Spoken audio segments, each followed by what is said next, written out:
नमस्कार दोस्तों, जैसा कि आप जानते हैं मैं बिहार यात्रा पर हूँ और अभी मैं दरभंगा, सहरसा, मधेपुरा, पूर्णिया होने के बाद अभी मैं पटना में हूँ, बिहार की राजधानी।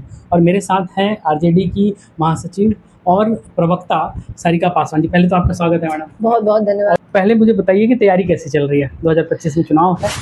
देखिए, मुझे लगता है कि इस बार हमसे ज़्यादा तैयारी जनता कर रही कि आप आरजेडी से क्यों जुड़ी हुई हैं? है।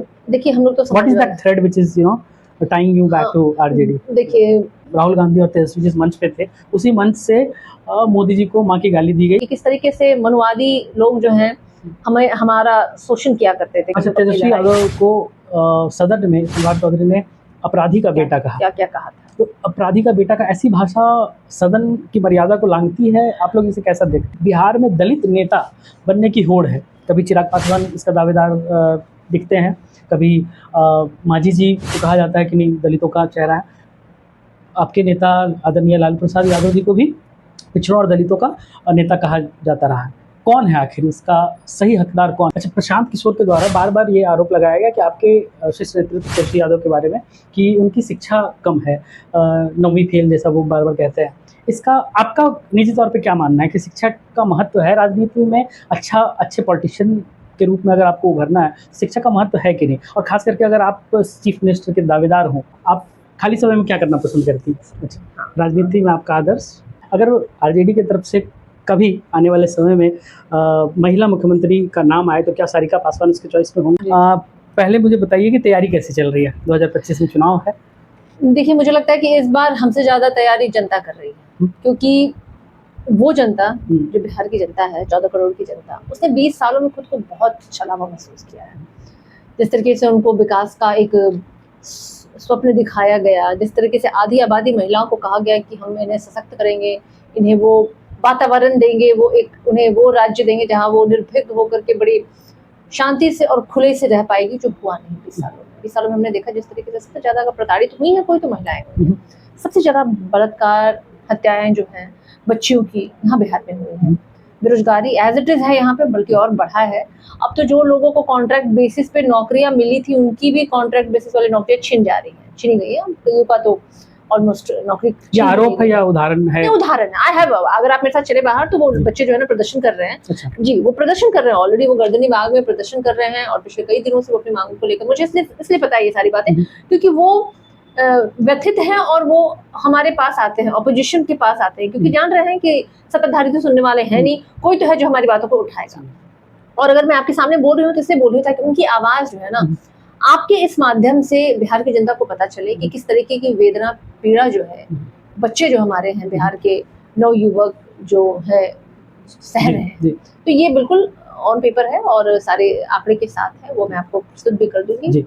ये चीजें हैं बिहार में। मैडम, मैं आगे बढ़ूं सवालों के साथ, इससे पहले मेरा एक सवाल है कि आप आरजेडी से क्यों जुड़ी हुई हैं? देखिए, हम लोग तो what is that thread which is tying you back to RJD? देखिए, मतलब अब मैं कहूँ, जब से मैंने होश संभाला है या मुझे राजनीति की थोड़ी सी भी इन्वॉल्वमेंट हमारी शुरू हुई, लाइक जब मैंने पहला वोट देना शुरू किया तो मुझे याद है कि मैंने आरजेडी को ही दिया था। अच्छा। और हमारे फादर एंड फैमिली में भी they all support always, like Congress and RJD का हमेशा वो रहा, मिला जुला हमारे फैमिली में रहा भी। और मैंने बोला जैसे कि मैंने पहला वोट भी दिया था तो हमारा रुझान यही था, और उसमें तो हम लोग उतने जागरूक नहीं थे। जब पहला वोट भी मैंने दिया था तो मुझे नहीं लगता कि मैं उतना समझ पाती थी उसमें इन चीज़ों को, लेकिन हाँ इतना ज़रूर था कि डीपली नहीं समझ पाती थी, लेकिन इतना ज़रूर था कि जो दौर हमने देखा है, वो दौर मैंने देखा है कि लोग जो हैं वो तबका जो हमारा, जो समाज के सबसे पिछले पैदान पे खड़ा व्यक्ति है, उसे आगे आने का मौका मिला था। वो अपनी बातों को बड़ी स्वतंत्रता और निडरता के साथ रखना शुरू किया था, अपने हकों और अधिकारों की लड़ाई। क्योंकि हमारे घर में सारे सर्विसमैन थे और वो अपने अनुभव जो है, घर में शाम जब आते थे तो हम लोग सब बैठते थे तो पता चलता था कि किस तरह की कार्रवाई हुई आज, किस तरीके से लालू जी ने डीएम को बुलाया और उसे बोला कि भाई ये देखो इनकी क्या है, इनकी मांगे क्या है, समस्या क्या है, क्यों नहीं सुनते हो तुम लोग, क्यों नहीं करते हो तुम लोग। मतलब डायरेक्टली वो लालू जी जो है डीएम और उस गरीब पीड़ित व्यक्ति के बीच में खड़े होकर के समझ रहे हैं आप, इंटरेक्शन वो करवाते थे, और तो वो कितनी बड़ी बात वर्ग होती थी। वो वर्ग जो पहले इन अफसरों से मिलने से भी डरता था। बिल्कुल, तो ये मैंने आपको इसलिए कहा, जी। क्योंकि हमारे घर में कई लोग थे जो एडमिनिस्ट्रेटिव सर्विस में थे और जी। उस तबके से आते थे, जो कि हम लोग जिस कम्युनिटी से आते हैं, जी। और अफसरशाही जो हो हमेशा से बना रहा था, वो तो एक खास लोगों का वर्चस्व वहाँ हमेशा रहा था। और ये हमने देखा कि किस तरीके से लालू जी के काम करने का ढंग था, तो ऑटोमेटिकली एक जो कहते हैं ना, आपके किसी ने इम्प्लांट नहीं किया मेरे अच्छा, दिमाग में। ओके। जैसे मैंने कहा कि पहले मुझे नहीं सुनते पता सुनते था, वो प्रभावित मतलब ये हुए। भी नहीं था कि मेरी फैमिली सपोर्ट कर रही थी तो मुझे सपोर्ट कर रहा था, लेकिन जब मैंने वो चीज़ों को देखना शुरू किया and day by day gradually इन चीज़ों को मैंने महसूस किया कि नहीं, ये कारण है कि लोग क्यों पागल हैं लालू जी के लिए, क्यों लोग दीवाने हैं लालू जी के लिए। और बट ऑब्वियसली वो रुझान मेरा उस दिन से शुरू हुआ, और जब मैं उस जगह पे पहुंची जहां मुझे लगा मुझे कुछ करना चाहिए, एंड देन मुझे लगा कि नहीं, अगर वो है तो भाई वो पार्टी आरजेडी है, जहां मैं स्वतंत्रता से काम कर सकती हूँ, और जो कहते हैं काम इंसान को वही करना चाहिए जहां आपका दिल लगे, और ये वो पार्टी थी जो मुझे मेरे परिवार के जैसा महसूस होता है, इसलिए मैंने इस पार्टी को चुना। सारिका पासवान हमेशा न्यूज़ में बनी रहती हैं, चाहे वो खबरें हो या विवादों में। क्या मुख्य कारण क्या है? प्लांटेड है, बाय चांस हो जाता है, कैसे होता है, ये क्यों होता है, या आपकी मुखरता एक कारण है? देखिए, अगर मैं कहूँ तो मेरी मुखरता तो निश्चित रूप से एक कारण है, और हम लोग राहु वाले लोग हैं, हम लोग प्लांट नहीं करते हैं, समझे, हम लोग बेबाकी से अपनी बातों को रखता है। और जब आप एक महिला हैं और आप दलित हैं, आप उस शोषित समाज से आती हैं, जिनको हमेशा से ही एक विशेष वर्ग जो है ना डोमिनेट किया है, आपको ऑर्डर देने की हमेशा आदत रही है, आपको कुचलने का हमेशा नियत रहा है, डराने की नियत रही है। अगर आपके उनके विरुद्ध अगर आप एक शब्द बोलेगा तो उन्हें बड़ा नागवार गुजरता है। और कई बार नहीं, मतलब हर बार ही मैंने बड़े लोकतांत्रिक तरीके से ही इन चीज़ों को जवाब दिया है। अलग बात है कि सामने वाले जो है ना, उस हमारे लोकतंत्र को, मेरी उस आज़ादी को बर्दाश्त नहीं कर पाते हैं, तो वो मेरे ऊपर उच्च टिप्पणियाँ, अभद्र टिप्पणियाँ, मुझे डिफीम करने की कोशिश, मेरा कैरेक्टर असैसिनेशन, और पता क्या ही मैं अनगिनत बातें हैं जो आपको पता होगा, क्योंकि आपने अगर ये प्रश्न पूछा है तो मुझे पता है कि आपको बेहतरी से पता है कि मैं किन किन चीज़ों को मैंने झेला है। लेकिन क्योंकि आरोपों की बात हो रही है तो आप इसे भी ऐड कर दें, क्योंकि अभी मोदी जी आपके मंच से राहुल गांधी और तेजस्वी जिस मंच पे थे, उसी मंच से मोदी जी को माँ की गाली दी गई, जो कि मुझे लगता है कि आप भी महिला हैं और कोई भी भारत का कोई भी नागरिक इसकी भर्त्सना करेगा। आपका क्या टेक है? और एट द सेम टाइम उनके पक्ष से भी बहुत बार एलिगेशन आपके पक्ष से लगाया गया कि उनके पक्ष से भी इस तरह की बातें हुई, तो क्या ये राजनीतिक न्यू नॉर्मल बनता जा रहा है और ये होना चाहिए क्या? देखिए, एक चीज़ होती है ना कि आई फॉर आई, कहते हैं ना, eye for an eye will make the whole world blind, तो वो तो हो नहीं सकता है ना। अब हम लोग कहते थे कि मौत के बदले मौत की बदला नहीं, कानून इसलिए तो बने हैं। जी। लेकिन अगर हम इसके पूर्व में जाए, सबसे पहले मैं खंडन कर दूं कि जो घटना हुई थी प्रधानमंत्री जी मोदी जी की माता के लिए, जिन लोगों ने भी ये की, उसकी मैं बिल्कुल खंडन करती हूँ। मैं पुरजोर विरोध हुई हूँ इस तरह के बातों का, लेकिन उस व्यक्ति की गिरफ्तारी भी हो गई 24 घंटे के अंदर, और वो ऑलरेडी अभी जेल में है। और इसके पूर्व भी जिन लोगों ने मातृ सम्मान में ये सारी बड़ी बड़ी बातें कही, उन्होंने कई माताओं का अपमान किया। बीइंग अ लीडर, उनके कॉन्स्टिट्यूंसी भाजपा प्रदेशित राज्यों में जितना माताओं का तिरस्कार हुआ, जो मुझे लगता है मणिपुर एक दिल दहला देने वाली घटना थी। भाजपा वहाँ पे शासक है, वहाँ पे लोग, और वहाँ बहन बेटी और माताओं को किस तरीके से आपने देखा होगा। अगर मैं उस समय मेरे लिटरली मैं रो पड़ी थी उनकी वो चीज़ों को देख कर, क्योंकि एक औरत हूँ मैं भी, एक माँ हूँ मैं भी, एक महिला हूँ मैं भी, तो वो चीज़ें हम डायरेक्ट रिलेट करते हैं। और प्रधानमंत्री मोदी जी ने खुद ही महिलाओं का रेट भी लगाया था, 50 करोड़ की गर्लफ्रेंड। तो ये एक महिला का मतलब सौदा वाला ये भाषा है जो आपने किया। अब सोनिया गांधी के लिए कांग्रेस की विधवा, तो कोई किसी पार्टी की विधवा कैसे हो सकती है भाई? महिला जो है किसी एक की जीवन संगनी होती है, तो वो विधवा राजीव गांधी की हो सकती है, लेकिन वो पूरे कांग्रेस की विधवा नहीं हो सकती है। आपने अनगिनत, प्रियंका गांधी के लिए भी छोटे स्कर्ट पहनने वाली चॉकलेटी लड़की, लेकिन भाजपा के नेताओं ने तो मायावती को वैश्य जैसे शब्दों का इस्तेमाल किया उनके लिए। इनकी एक प्रेम शुक्ला है जो लाइव डिबेट में संजय राजपूत के बारे में क्या, उन्होंने सुरेंद्र राजपूत के बारे में क्या कहा था उनकी माता के लिए कि तेरी माँ डैश डैश डैश है। तो भाजपा की और भी हैं, बहुत सारी चीजें हैं जो समय समय पे भाजपा के नेताओं के द्वारा ऐसी चीजें बोली गई हैं कि मतलब हम तो उन चीजों को दोहरा भी नहीं सकते हैं। और जो हमारे मंच से हुआ वो हमने नहीं किया, और हम इसका पुरजोर खंडन भी कर रहे हैं, बावजूद से इसका मुद्दा बनाया गया। अब मुद्दा भी आपने बनाया, लगातार डिबेट्स हो रहे हैं इस विषय पे, हमें बुलाया जा रहा है, हमें तो लथाड़ने की इतनी कोशिश, मानो हम कितने नारी विखंडन कर रहे हैं। नहीं, राहुल गांधी से माफी मंगाओ, तेजस्वी यादव से माफी मंगाओ। कल बिहार बंद भी था। भाई तो मैं बता रही हूँ, 3 दिनों से लगातार प्राइम डिबेट्स में ये हो रहा था, और हमको पता था कि कल जो बंदी हुई थी उसके बाद इनके नहीं चैनल पे डिबेट नहीं होगा, और नहीं हुआ, क्योंकि बुरी तरीके से फ्लॉप रहा वो डिबेट। दिलीप जायसवाल तो ये दावा कर रहे हैं कि वो भीड़ भी जो है ना 4-5 गाड़ियों से आरजेडी वाले ने भिजवाया था, तो आप समझ लीजिए जो भीड़ दिख रही थी ना, वो अकॉर्डिंग टू दिलीप जायसवाल वो भीड़ आरजेडी के ही लोगों की थी, इनके तो कुछ नहीं थे। इनको तो अपना मुंड मुड़वा लेना चाहिए कि भाई मैं इस लायक भी नहीं हूँ कि बिहार में भाजपा की तरफ से बंद भी कॉल कर सकूं इनके हिसाब से। और मातृ सम्मान पे जो बातें ये लोग करते हैं, ये लोग वैसे लोगों को अपने पार्टी में सम्मान देते हैं जो महिलाओं की चीरहरण की बात करें। जी, मैं उस पर आऊँगा। आपका और आई थिंक आशुतोष कुमार हैं, उनकी कोई पार्टी भी है। एक मसला हुआ जो आई थिंक बीते महीनों में बहुत लाइमलाइट में रहा बिहार के न्यूज़ में। वो आपने भी कोई मुर्दाबाद के नारे लगाए थे, और उसके विरोध में उन्होंने जिस भाषा का प्रयोग किया बहुत ही आपत्तिजनक है। पहले बात, अब वो अमुक पार्टी का हिस्सा बनने जा रहे हैं या बन चुके हैं, आप बताएंगी। इसको आप कैसे देखती है, घटना क्या थी इसका? क्योंकि हम तो मीडिया का एक रूप देखते हैं जैसा प्रकट किया जाता है, आपका पक्ष क्या है? जैसे आपने कहा कि मैंने मुर्दाबाद कहा था, और मुर्दाबाद एकदम ब्रह्मेश्वर मुखिया का, हाँ, किसी के लिए भी, मान लीजिए ब्रह्मेश्वर आप उस स्टैंड पर हैं, अक्यूज्ड थे, उन पे ऑलरेडी 400 लोगों की हत्या का आरोप था, और वो कोई देवता नहीं थे। मैं उनको देवता नहीं मानती हूँ, क्योंकि कोई ऐसा व्यक्ति जो एक गर्भवती महिला के पेट को काट करके उसके पेट के अंदर से बच्चे को भी निकाल के उसे भी गोली मार दे, वो उनका भगवान हो सकता है, पर मेरा भगवान नहीं हो सकता है। कोई ऐसा व्यक्ति जो महिलाओं के अंग भंग कर दे, वो उनका देवता हो सकता है, मेरा देवता नहीं हो सकता। और अपनी अपनी सबकी अपनी आइडियोलॉजी है। आप अगर किसी राक्षस को मानते हैं, ये आपका आस्था है। मैं अगर किसी भगवान को मानती हूँ तो ये मेरा आस्था है। हर एक इंसान के अंदर 2 आत्मा रहती है, ब्लैक एंड एक व्हाइट। आपके अंदर का जो काला शैतान है वो ज्यादा आपको डोमिनेट कर रहा है, तो आपके मुंह से भी वैसी बातें निकलेंगी, आपका व्यवहार भी वैसा आएगा। लेकिन हमारे अंदर वो काला शैतान को हमारा जो अंदर का जो इंसान है ना, वो हमेशा दबा के रखता है। और इसलिए हम जो कहते हैं समानता की बात करते हैं, स्वतंत्रता की बात करते हैं, सामाजिक न्याय की बात करते हैं, जो उनकी बुद्धि की बात नहीं है। मैंने लोकतांत्रिक तरीके से किसी का विरोध किया, वो चाहते अगर इंसान होते, माता का सम्मान होता। लेकिन मुझे पूरा यकीन है कि उन्होंने तो अपनी माता की कोख को गाली दी जिस दिन उन्होंने किसी महिला के बारे में ये कहा कि 100-200 में दूसरे के साथ रात बिताने वाली महिला, तुम्हें मैं साड़ी साया खोल करके नंगा घुमाऊंगा। बदले में हम भी कह सकते थे कि तुम्हारी भी माँ बहनों का हम ये कर देंगे, लेकिन मेरा वो संस्कार नहीं है। मैंने तो भाई उसके बदले में मैंने पुलिस को कंप्लेंट किया। तरफ से ये समर्थन मिला आपको? देखिए, मेरे इस चीजों को तो बहुत बाद में पार्टी को पता चला, और निश्चित रूप से जब क्योंकि बहुत बड़ा बयान आपकी तरफ से नहीं देखा गया इसलिए। बिल्कुल नहीं, बहुत बड़ा बयान नहीं था ये, लेकिन वो एक बहुत गंदी और ओछी हरकत उसके द्वारा थी, और सोशल मीडिया पे वो आग लगा दिया विषय को।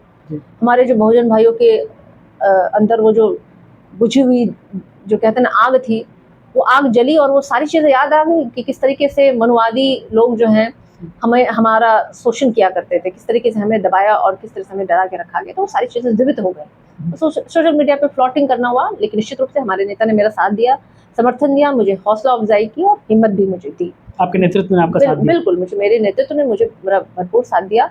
लेकिन बदले में भाजपा ने क्या किया, प्रश्न यहाँ पे ये है बड़ा। हम तो हैं ही सामाजिक न्याय वाली पार्टी के साथ, परिवार के साथ, लेकिन वो भाजपा जो मातृशक्ति, मातृ सम्मान की बात करते, उसने क्या किया? उन्होंने इस गालीबाज को, महिला अपमान करने वाले व्यक्ति को अपने पार्टी में बुला के सम्मान देके पार्टी की सदस्यता ग्रहण करवाई अपने मंचों पे। वो भी छोटे मोटे भाई नेता नहीं, भाजपा के जो बड़े मुख्य चेहरे हैं, वो दिलीप जायसवाल जिनके पास गाड़ी की डिक्शनरी है, सम्राट चौधरी जिन्होंने गाली देते देते सदन में जाके बैठ गए, विजय सिन्हा समय समय पे आप देखते ही रहते हैं उनकी भी कुछ चीजें। इन लोगों के समक्ष उस व्यक्ति की ज्वाइनिंग हुई। और अभी हाल फिलहाल जब मोदी जी बिहार आए थे, तो ये व्यक्ति की निकटतम देखिए कि वो जो मोदी जी के कहते हैं कि 1 मीटर की दूरी तक में कोई पहुंच नहीं पाता, वहां ही पहुंच गया इंसान। अब क्या दे के पहुंचा, क्या लेके पहुंचा, किस विचारधारा के साथ पहुंचा, शोध का विषय है ये। उनके तरफ से आपको माफी आई या नहीं है? नहीं भाई, नहीं, पहले वो सोशल मीडिया के माध्यम नहीं, पहले तो उसने ये किया, फिर मिनटों में फिर उसने डिलीट किया, फिर मिनटों में नहीं, सेकंडों में फिर वापस उसने वही चीजें की। समझ रहे हैं? क्योंकि जिसकी शर्मिंदगी, मुझे लगा 1 सेकंड के लिए कि चलो शायद ये शर्मिंदा है तो उसने माफी मांग लिया, लेकिन मैं तो उसको माफ जब तक करती तब तक उसका दूसरा पोस्ट भी आ गया। और बेशर्मी की हद तो देखिए, यूट्यूबर्स के साथ बैठ करके वो ऐसी अपनी क्रांति पे वो बातें कर रहा था। और दुख के साथ मैं कहना चाहूंगी कि कई ऐसे यूट्यूबर्स हैं जो उसके समाज को रिप्रेजेंट करते हैं, वो भी इस विचारधारा के साथ जुड़ गए। मेरे घर के पर्सनल वीडियोस भी इन लोगों ने उस दौरान, हकीकत रखने की हिम्मत तो नहीं हुई उनको कि मैं अगर उस वीडियो में हूँ तो मैं क्या बोल रही हूँ और किस हालात में, वो नहीं बोला उन्होंने। देखिए ये क्या कर रही है, अरे क्या कर रही हूँ ये भी तो बता दो। मान लो मैं अपने बच्चों के अधिकार की बात कर रही हूँ, मैं अगर अपने अधिकार की बात कर रही हूँ तो ये तो बताओ ना। हाँ, लेकिन सिर्फ ये कि इनको कैसे डिफीम किया जाए। लेकिन वो भूल गए थे शायद कि हम लोग अम्बेडकरवादी हैं, हम लोग अम्बेडकरवादी हैं, हम लोग शिक्षित हैं, हम लोग बाबा साहेब भीमराव अंबेडकर के साथ साथ लालू जी की दी हुई ताकत के साथ, और उससे भी बड़ी बात है तेजस्वी यादव जी के सम्मान के दिए हुए ताकत के साथ आज हम लोग वहाँ खड़े हैं जहाँ तेजस्वी यादव को सदन में सम्राट चौधरी ने अपराधी का बेटा कहा। क्या क्या कहा था? तो अपराधी का बेटा का ऐसी भाषा सदन की मर्यादा को लांघती है, आप लोग इसे कैसा देखते हैं? नहीं, जब विपक्ष बोले यानी हम बोलते हैं तब वो अमर्यादित है। जब यही इससे भी बदतर अगर भाजपा वाले लोग बोलते हैं तो वो बड़ा मर्यादित होता है, वो चर्चा का विषय नहीं होता है। लेकिन हमारे अगर नैरेटिव भी हमारे लिए सेट किया जाता है तो उनके लिए वो बहुत बड़ा मुद्दा होता है। तो ये दोहरा चरित्र है, मैं तो कहूँगी ये दोहरा चरित्र है जो आदि समय से भारतीय जनता पार्टी के डीएनए में है। क्योंकि ये वो लोग हैं जो गोडसे को मानते हैं, सावरकर को मानते हैं, जिसकी भारत की आज़ादी में कोई भूमिका भी नहीं थी, लेकिन वो अंग्रेजों की विदेशक करता था। अच्छा, एक सवाल मेरा, चूंकि आप इस पर बहुत मुखरता से बोलती हैं, आपकी पार्टी में भी A to Z के लोग हैं, उनकी संख्या क्या होगी वो आप बेहतर जानेंगे, पर ब्राह्मण समाज या फिर अग्रय समाज के लोग भी, भूमियार समाज के हों या अग्रय समाज के लोग भी हैं, उनका क्या पक्ष रहता है जब इस तरह के डिबेट्स होते हैं? चाहे वो ब्रह्मेश्वर मुखिया के वो गाली देने वाली बात हो, भूमियार समाज के लोग आप में भी हैं और जो उनको मानते हैं अपना देवता, तो उनका क्या पक्ष रहता है, ये मैं जानने की मेरी कौतूहल। देखिए मेरे संगठन में कई ऐसे हैं जो वो खुद को भूमियार ब्राह्मण का संयोजक मंच का बताने वाला, उसी की जाति के भूमियारी समाज के कई हमारे ऐसे हैं जो हम लोग के को वर्कर्स हैं। उन लोगों ने तो बकायदा मुझे अगले दिन मैं जब पहुंची तो मुझे उन लोगों ने बुके दिया कि आप यू आर आयरन लेडी, आप लड़ते रहिए, आपके साथ हैं हम लोग। बकायदा हमारे साथ बगल में बैठ के उन लोगों ने कई इंटरव्यूज दिए। तो मतलब मुझे ये हो कि देखिए वो व्यक्ति जो है ना, हमारे जाति को तो रिप्रेजेंट करने वाला व्यक्ति कभी नहीं हो सकता है। वो खुद एक इंडिविजुअल पर्सन है जो इस मेंटालिटी की, इस विचारधारा, लेकिन वो जो खुद को कहता है ना कि इसी विचार के, नहीं ऐसे नहीं है। कई ब्राह्मण, चाहे वो मीडिया हाउसेस के कई ब्राह्मण भूमियार समुदाय से आने वाले लोगों ने मुझे फोन करके पर्सनली कहा ये बात। मेरी इतनी बड़ी सर्किल है जिसमें मुझे लगता है कि सही मायने में कहूँ तो उसमें मुझे मेरे समुदाय की कोई नहीं है, जो भी है वो सारे ब्राह्मण भूमियारन other caste. People should know कि ये भले लगता है कि जाति से नफरत कर रही हैं या फिर अग्रय वर्ग से पूरी तरह से परहेज रखती हैं, लेकिन जब इनके इनर सर्कल में, जैसा आपने वर्ग बताया, तो उसी वर्ग के लोग हैं, इसका मतलब कि ये विचारों की लड़ाई है, वो किसी वर्ग से नफरत नहीं है। क्यों रहेगा? ये हमारी अपब्रिंगिंग नहीं है जी, ये हमारी परवरिश रही ही नहीं कभी, ना हमारे पिताजी ने ये चीजें सिखाई और अभी हुआ अनुभव। और तब मुझे लगा कि अच्छा, मतलब जो हमारे लोगों ने झेली है वो ऐसे नहीं है, ये झेली है वो हकीकत थी, धरती पे ऐसा हुआ है, आज भी वो विचार और आज भी वो हो रहा है। जब हम इस जीवन में आए, सार्वजनिक जीवन, सामाजिक जीवन में जब मेरी भूमिका अधिक बढ़ गई और जब मैं लोगों से संपर्क करना शुरू किया, मैं लोगों के हर जिले में जाकर मैंने घूमना शुरू किया, तो मैंने देखा यार कितनी दयनीय स्थिति है पासवानों की। खासकर मैं अपनी जाति की बात कर रही हूँ, तो कहते हैं पासवान भी दलित जाति में बहुत मतलब डेवलप्ड है, बहुत नहीं, हम उतने अभी समृद्ध नहीं हुए हैं। ऐसी पासवान टोलियां हैं ना जहाँ बिजली की पोल भी नहीं पहुंचे हैं, अंधेरों में रहने को विवश हैं वो लोग। अच्छा, इसी से जुड़ा मेरा एक सवाल है कि बिहार में दलित नेता बनने की होड़ है। कभी चिराग पासवान इसका दावेदार दिखते हैं, कभी मांझी जी को कहा जाता है कि नहीं दलितों का चेहरा है। आपके नेता आदरणीय लालू प्रसाद यादव जी को भी पिछड़ों और दलितों का नेता कहा जाता रहा है। कौन है आखिर इसका सही हकदार, कौन है? चिराग पासवान भी इसकी बड़ी दावेदारी करते रहे हैं। नहीं, देखिए अभी तक तो मैं यही मानती हूँ, जो मेरी अपनी सोच है कि दलितों के नेता आपको विरले ही ढूंढने को मिलेंगे। अगर बाबा साहब ने ये जो कहा था, जो मांग की थी कि दलितों को वोट सिर्फ दलित ही करेंगे, तो शायद एक के दुख के दलित नेता हमें दिख भी जाते हैं। लेकिन अभी क्या है ना कि वोटिंग करने का अधिकार दलितों को भी है, अगड़ों को भी है, पिछड़ों को भी है, चाहे वो कौन जो प्रत्याशी है वो दलित ही क्यों ना। और यही कारण है कि आज सबके वोट की समान हाँ कीमत है। हाँ, तो ये लोग जो कहते हैं ना, कम से कम मानिए ना, स्वीकार कीजिए। मैं तो कहती हूँ कि मैं दलितों की नेता नहीं बनना चाहती, मैं पूरे समाज की नेता बनना चाहती हूँ। अगर मैं किसी एक विधानसभा से जीत कर जाती हूँ तो मेरी जिम्मेदारी उस विधानसभा में चाहे किसी भी जाति का व्यक्ति है उसके प्रति मेरी जिम्मेदारी बनती है। आप इस बार लड़ रही हैं वैसे चुनाव संभावित? नहीं, देखिए मैं पार्टी की एक कार्यकर्ता हूँ और निस्वार्थ भाव के साथ पार्टी के साथ नहीं जुड़ी हूँ जरूर कहूँगी मैं।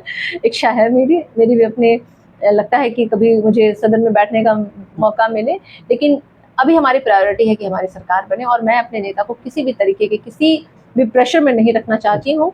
और हमारे नेता हमेशा कहते हैं कि हमारा सभी पे बिल्कुल नजर है और हम ध्यान दे रहे हैं और सही समय में आने पर सभी को हम। अच्छा, बीते दिनों में मैंने एक बात नोटिस किया आपके पार्टी में खासकर कि आपने महिला प्रवक्ताओं को बड़ा प्रमोट किया है, चाहे वो भारती जी हो, आई थिंक कंचना यादव जी हो, आप तो बहुत दिनों से जी पहले से है, हमसे भी पहले से इज्जत जी हैं जी। तो इधर बीते दिनों में कुछ ये एक डिसीजन है फ्रॉम द नहीं ये डिसीजन है या? ये बहुत अच्छा प्रश्न है और आपका, और मैं आपको बताना चाहूंगी, देखिए लालू जी ने भी महिलाओं के आरक्षण की लड़ाई लड़ी थी और कोटे के अंदर वो कोटे की मांग कर रहे थे, जिसको कि आज भारतीय जनता पार्टी ये प्रचारित करती है कि लालू जी ने महिला आरक्षण बिल को आने नहीं दिया।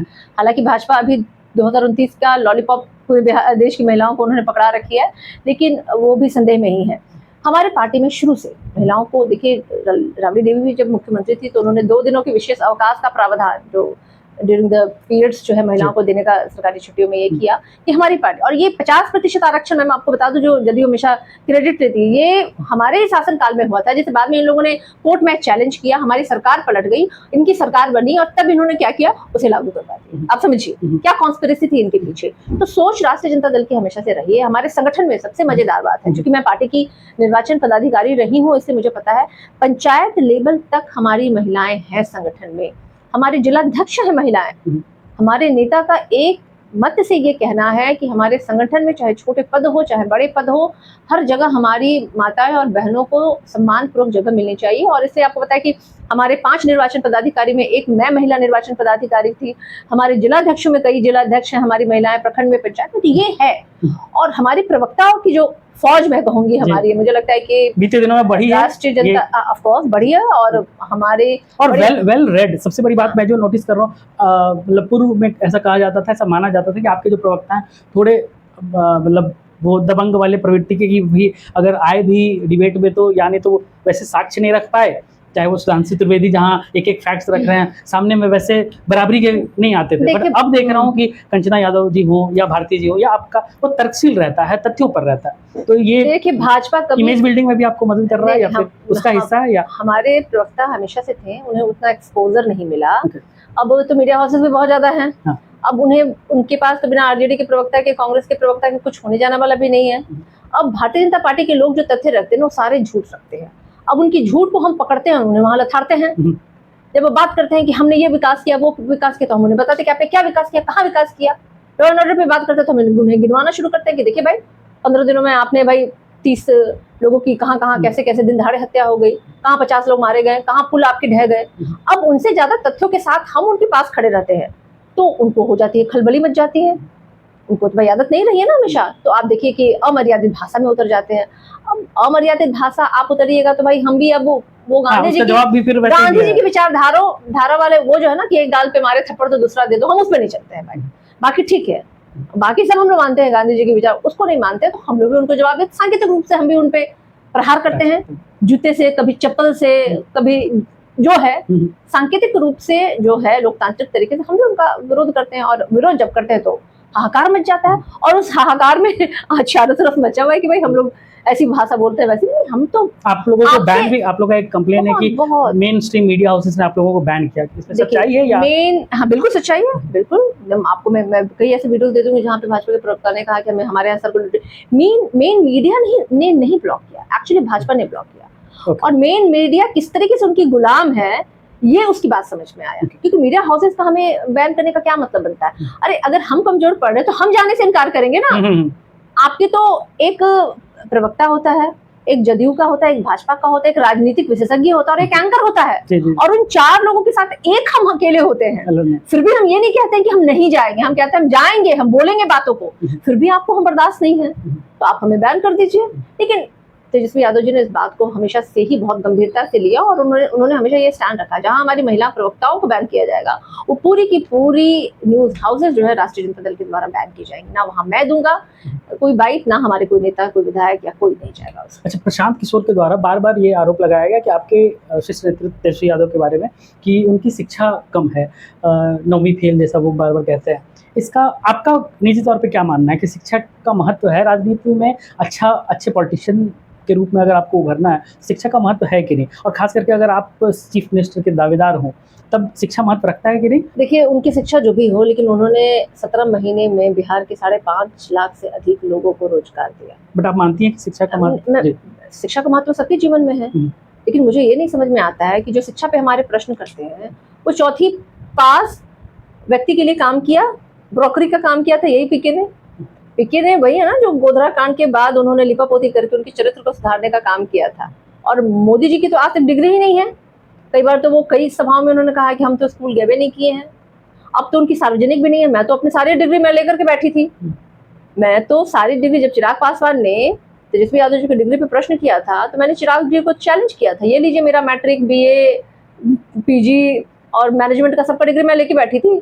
हाँ, क्योंकि है मेरे पास, मैं गई हूँ, मैं स्कूल गई हूँ, मैं कॉलेज गई हूँ और मैंने पढ़ा है और जो डिग्री है मेरे पास, बावजूद इसके हमने कभी किसी के डिग्री पे, किसी के शख्सियत पे प्रश्न नहीं किया, अनटिल अनलेस की उधर से सवाल नहीं उठता। और जब आप सवाल उठाएंगे तो आप पे भाई हम जवाब भी आपको देंगे, उसी हिसाब से जवाब देंगे। तो मुझे लगता है कि अकबर जो थे उन्होंने कभी पढ़ाई नहीं करी थी, लेकिन कितना बड़ा साम्राज्य है जो उन्होंने संभाला और बनाया। कबीर, हमारे तो इतिहास में ऐसे कई लोग हैं जिन्होंने आज इतिहास में अपना बड़ा नाम दर्ज किया और तेजस्वी यादव जी उन्हीं के राह और उनके पथ पे चलते उन्होंने बगैर किसी की परवाह किए कि कौन क्या बोल रहा है, उन्होंने एकदम सकारात्मक तरीके से बिहार वासियों के लिए, युवाओं के लिए, महिलाओं के लिए अपने आप को काम करने के लिए समर्पित कर दिया। तो मुझे लगता है कि कितनी सीटें जीतेंगे? देखिए, हमारे पास वो ईवीएम मैनेजमेंट तो है नहीं कि हम कह दें कि हम आउट ऑफ 243 जीत रहे, वो तो हम कह नहीं सकते, लेकिन इतना जरूर है कि इतनी जीतेंगे कि हम लोग सरकार में पूर्ण बहुमत के साथ आएंगे। आप कॉन्फिडेंट हैं?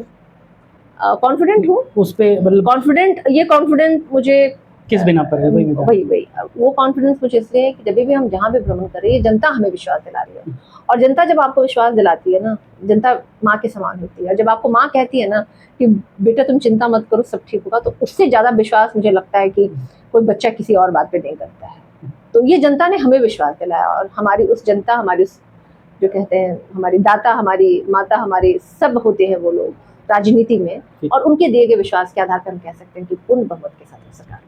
और मुझसे तुम्हें खास करके इस पर आपका क्या कहना है? ये चिंतन का विषय है आपके लिए या फिर this is out of context? नहीं, I think RJD is the one and only party जो हमेशा उन्होंने हमारे अल्पसंख्यक भाइयों के लिए, हाँ, और लोगों का कंपैरिजन डेफिनेटली आप भाजपा तो करती नहीं है, भाजपा तो करती नहीं है, जेडीयू, भाजपा को तो मुस्लिम से नफरत है भाई।